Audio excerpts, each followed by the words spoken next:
ओम गम गणपतये नमः। जय हो भगवान विष्णु। जय हो एकादशी मैया की। जय श्री हरि। पौष पुत्रदा एकादशी के उपरांत माघ माह के कृष्ण पक्ष में आने वाली इस एकादशी को षड तिला एकादशी कहा जाता है।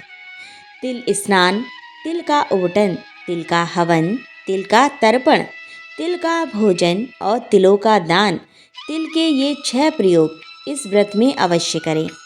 इनके प्रयोग के कारण यह षड तिला एकादशी कहलाती है। इस व्रत के करने से अनेक प्रकार के पाप नष्ट हो जाते हैं।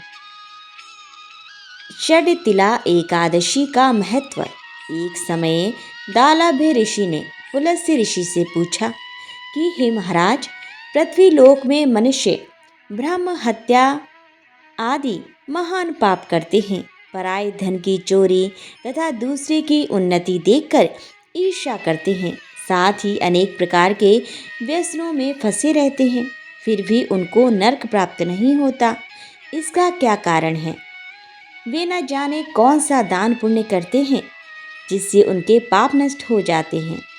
यह सब कृपा पूर्वक आप कहिए। पुलस्त्य मुनि कहने लगे कि हे महाभाग, आपने मुझसे अत्यंत गंभीर प्रश्न पूछा है। इससे संसार के जीवों का अत्यंत भला होगा। इस भेद को इंद्रादि भी नहीं जानते, परंतु मैं आपको यह गुप्त तत्व अवश्य बताऊंगा। उन्होंने कहा कि माघ मास लगते ही मनुष्य को स्नान आदि करके शुद्ध रहना चाहिए। इंद्रियों को वश में कर काम, क्रोध, लोभ, मोह, अहंकार, ईर्ष्या तथा द्वेष आदि का त्याग कर भगवान का स्मरण करना चाहिए। पुष्य नक्षत्र में गोबर, कपास, तिल मिलाकर उनके कंडे बनाने चाहिए। उन कंडों से 108 बार हवन करना चाहिए। उस दिन मूल नक्षत्र हो और एकादशी तिथि हो तो अच्छे पुण्य देने वाले नियमों को ग्रहण करें। स्नान आदि नित्य क्रिया से निवृत्त होकर सब देवताओं के देव श्री भगवान का पूजन करें और एकादशी व्रत धारण करें। रात्रि को जागरण करना चाहिए। उसके दूसरे दिन धूप, दीप, नैवेद्य आदि से भगवान का पूजन करके खिचड़ी का भोग लगाएं। तत्पश्चात पेठा, नारियल, सीताफल या सुपारी का अग्र देकर स्तुति करनी चाहिए। हे भगवान, आप दीनों को शरण देने वाले हैं। इस संसार सागर में फंसे हुओं का उद्धार करने वाले हैं। हे पुंडरीकाक्ष, हे विश्वभावन, हे सुब्रह्मण्य। ओम गम गणपतये नमः। अति प्राचीन काल की बात है। द्रविड़ देश में एक पांड्यवंशी राजा राज्य करते थे। उनका नाम इंद्रद्युम्न था। वे भगवान की आराधना में ही अपना अधिक समय व्यतीत करते थे।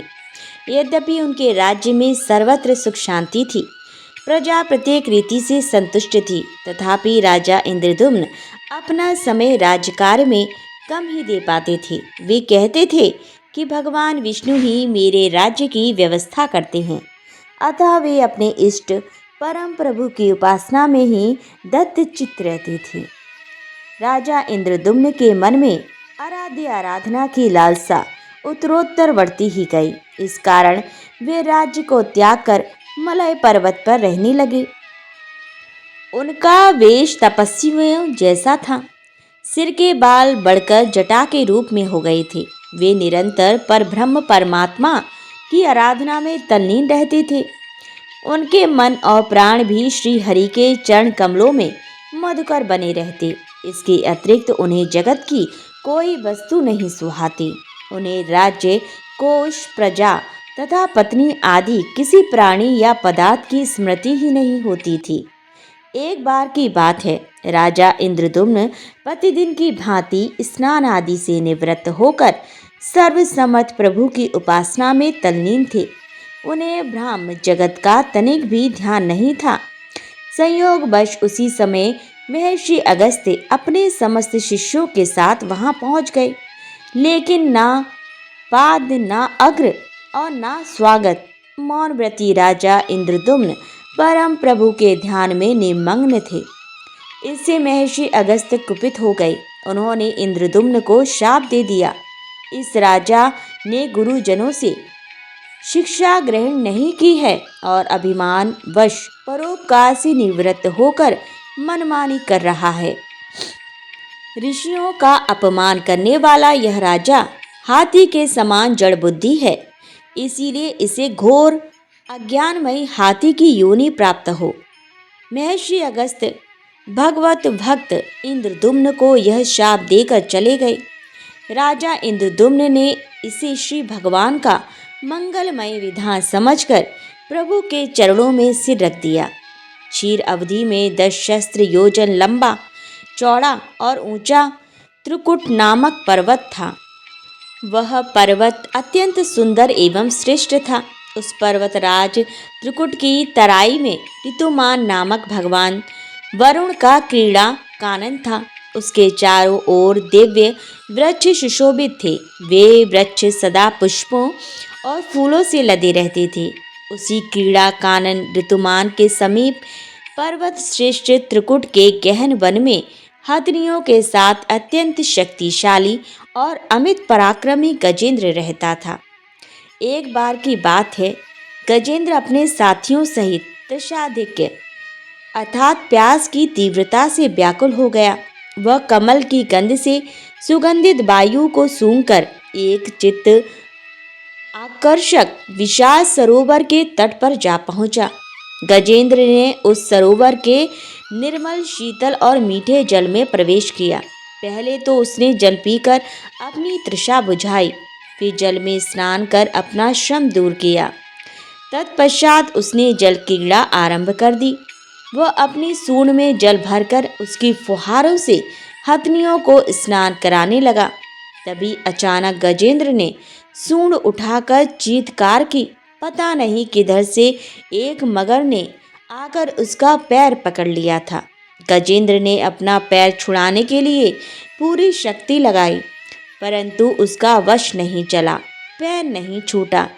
अपने स्वामी गजेंद्र को ग्रहग्रस्त देखकर हथनियां, कलभ और अन्य गज अत्यंत व्याकुल हो गए। वे सूंड उठाकर सिंघाड़ने और गजेंद्र को बचाने के लिए सरोवर के भीतर बाहर दौड़ने लगे। उन्होंने पूरी चेष्टा की, लेकिन सफल नहीं हुए। वस्तुतः महर्षि अगस्त के शाप से राजा इंद्रदुम्न ही गजेंद्र हो गए थे और गंधर्व श्रेष्ठ ऊहु महर्षि देवल के शाप से ग्राह हो गए थे। वे भी अत्यंत पराक्रमी थे। संघर्ष चलता रहा। गजेंद्र स्वयं को बाहर खींचता और ग्राह गजेंद्र को भीतर खींचता। सरोवर का निर्मल जल गंदला हो गया था। कमल दल छत विछत हो गए। जल जंतु व्याकुल हो उठे। गजेंद्र और ग्राह का संघर्ष 1 सहस्त्र वर्ष तक चलता रहा। दोनों जीवित रहे। यह दृश्य देखकर देवगण चकित हो गए। अंततः गजेंद्र का शरीर शिथिल हो गया। उसके शरीर में शक्ति और मन में उत्साह नहीं रहा, परंतु जलचर होने के कारण ग्रह की शक्ति में कोई कमी नहीं आई। उसकी शक्ति बढ़ गई। वह नवीन उत्साह से अधिक शक्ति लगाकर गजेंद्र को खींचने लगा। असमर्थ गजेंद्र के प्राण संकट में पड़ गए और उसकी शक्ति पराक्रम का अहंकार चूर चूर हो गया। वह पूर्णतः निराश हो गया, किंतु पूर्व जन्म की निरंतर भगवत आराधना के फलस्वरूप उसे भगवत स्मृति हो आई। उसने निश्चय किया कि मैं कराल काल के भय से चराचर प्राणियों के शरण सर्वसमर्थ प्रभु की शरण ग्रहण करता हूँ। इस निश्चय के साथ गजेंद्र मन को एकाग्र कर पूर्व जन्म में सीखे श्रेष्ठ स्तोत्र द्वारा परम प्रभु की स्तुति करने लगा। गजेंद्र की स्तुति सुनकर सर्वात्मा सर्वदेव रूप भगवान विष्णु प्रकट हो गए। गजेंद्र को पीड़ित देखकर भगवान विष्णु गरुड़ पर आरूढ़ होकर अत्यंत शीघ्रता से उक्त सरोवर के तट पर पहुँचे। जब जीवन से निराश तथा पीड़ा से छटपटाते गजेंद्र ने हाथ में चक्र लिए गरुड़ारूढ़ भगवान विष्णु को तीव्रता से अपनी ओर आते देखा, तो उसने कमल का एक सुंदर पुष्प अपनी सूंड में लेकर ऊपर उठाया और बड़े कष्ट से कहा, नारायण, जगत गुरु भगवान, आपको नमस्कार है। गजेंद्र को अत्यंत पीड़ित देखकर भगवान विष्णु गरुड़ की पीठ से कूद पड़े और गजेंद्र के साथ ग्राहक को भी सरोवर से बाहर खींच लाए और तुरंत अपने तीक्ष्ण चक्र से ग्राहक का मुंह फाड़कर गजेंद्र को मुक्त कर दिया।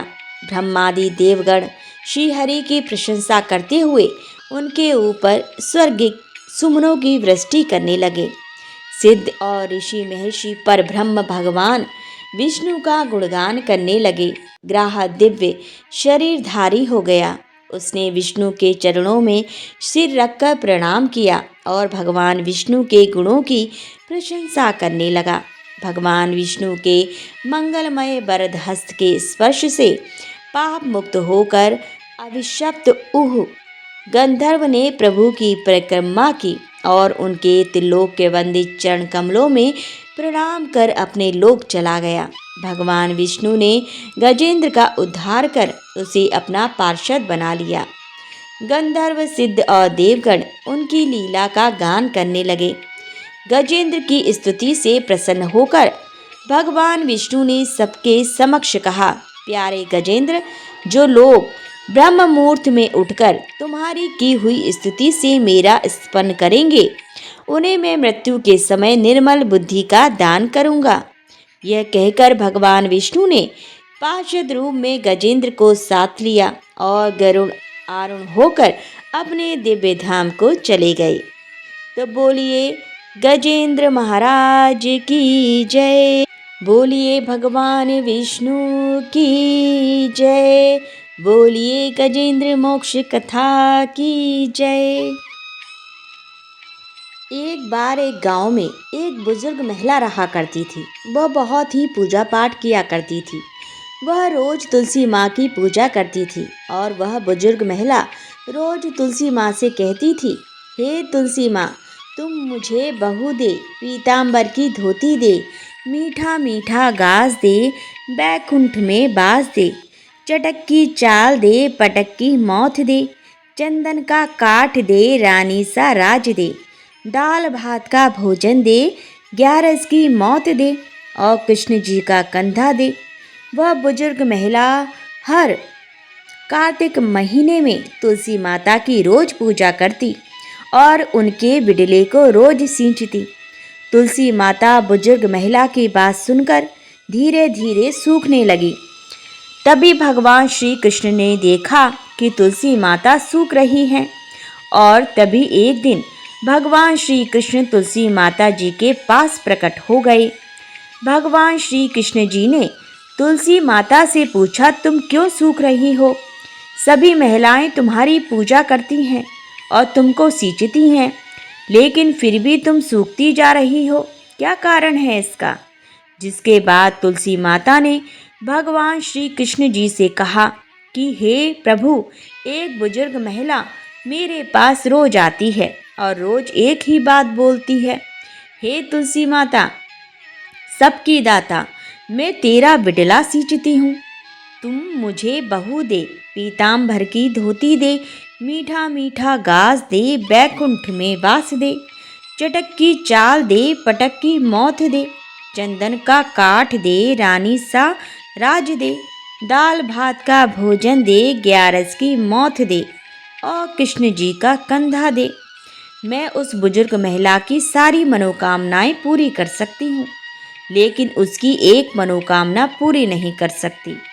मैं कृष्ण जी का कंधा कहाँ से दूंगी उसको? तभी भगवान श्री कृष्ण जी तुलसी माता की बात सुनकर जोर जोर से हंसने लगे और फिर भगवान श्री कृष्ण जी ने तुलसी माता जी से कहा कि तुम चिंता मत करो, जब उस बुजुर्ग महिला की मृत्यु होगी तब मैं स्वयं ही उसको कंधा देने जाऊंगा और तुम उस बुजुर्ग महिला से यह बता देना।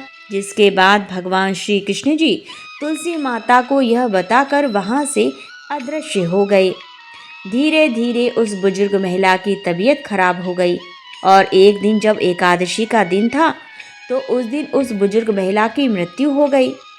तभी बुजुर्ग महिला के आसपास रहने वाले सभी लोग आ गए और उन्होंने उस बुजुर्ग महिला की अंतिम संस्कार के लिए उसको जैसे ही उठाया तो वह बुजुर्ग महिला वहाँ पर किसी भी व्यक्ति से नहीं उठी।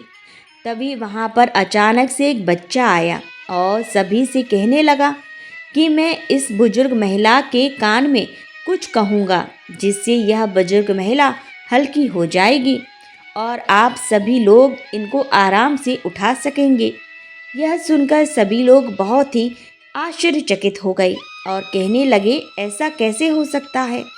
और सभी लोगों ने उस बच्चे को बालक समझकर वहाँ से भगा दिया। लेकिन वहाँ पर उपस्थित एक बुजुर्ग आदमी ने उस बच्चे से कहा कि जाओ, तुम्हें जो कुछ कहना है वह कह लो। लेकिन सभी लोगों को यह नहीं पता था कि बच्चे के रूप में भगवान श्री कृष्ण ही खुद आए हैं उस बुजुर्ग महिला को कंधा देने के लिए। जब भगवान श्री कृष्ण ने उस बुजुर्ग महिला के पास गए और उसके कान में जाकर कहने लगे, माई मन की निकाल ले, पीताम्बर की धोती ले, मीठा मीठा घास ले, बैकुंठ में बास ले, चटक की चाल ले, पटक की मौत ले, चंदन का काठ दे और अब ले कृष्ण जी का कंधा भी ले। भगवान श्री कृष्ण के इतना बोलते ही वह बुजुर्ग महिला हल्की हो गई और फिर भगवान श्री कृष्ण ने सभी लोगों के साथ मिलकर उस दिन महिला को कंधा दिया और उस बुजुर्ग महिला का अंतिम संस्कार किया, जिसके बाद उस बुजुर्ग महिला को मोक्ष प्राप्त हो गया और उस बुजुर्ग महिला को स्वर्ग की प्राप्ति हुई।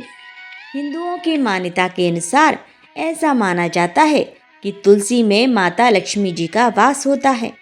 तुलसी जी का पेड़ लगाने से घर में सुख शांति और समृद्धि बनी रहती है और तुलसी जी की पूजा करने से मोक्ष की प्राप्ति होती है। तो प्रेम से बोलिए, तुलसी मैया की जय, भगवान विष्णु की जय। जय जय श्री कृष्ण। ओम जय एकादशी, जय एकादशी, जय एकादशी माता। विष्णु पूजा व्रत को धारण कर शक्ति मुक्ति पाता।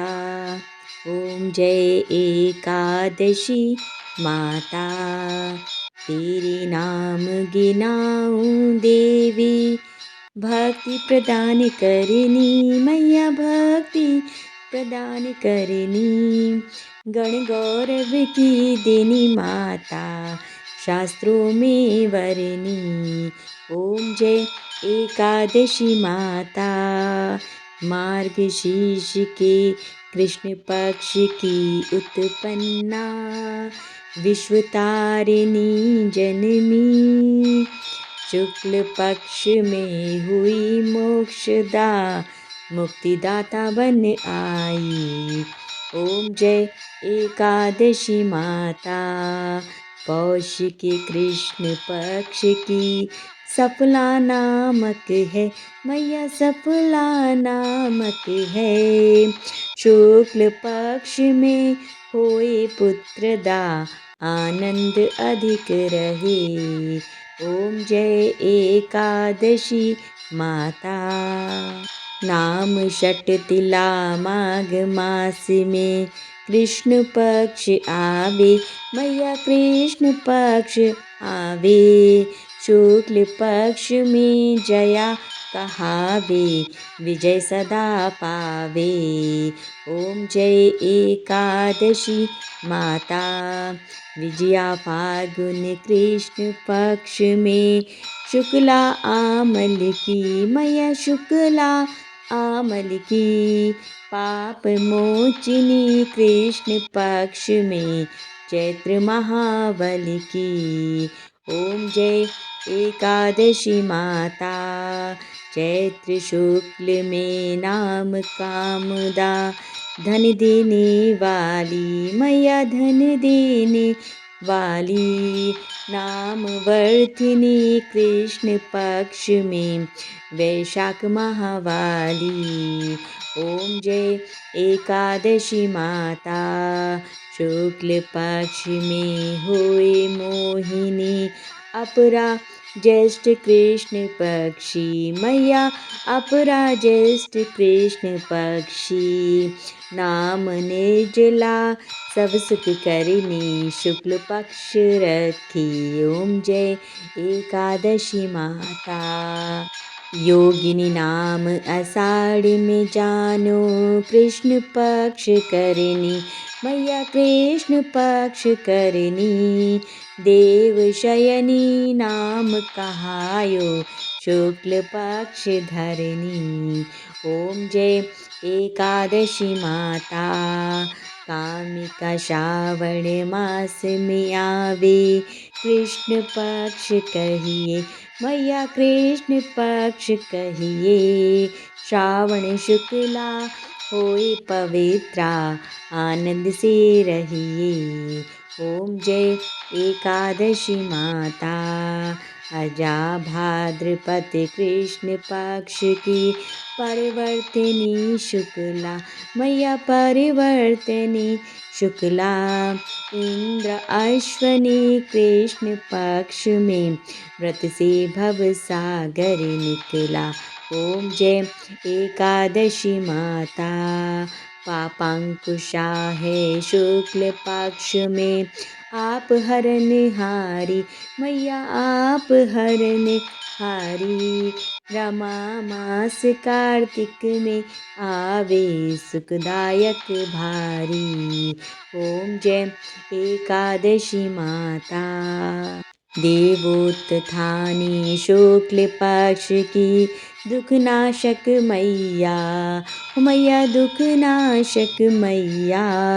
पावन मास में करो विनती पार करो नैया।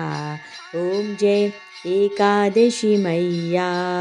परमा कृष्ण पक्ष में होती जन मंगल करनी मैया जन मंगल करनी।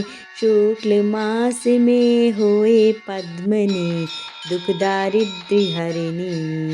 ओम जय एकादशी माता।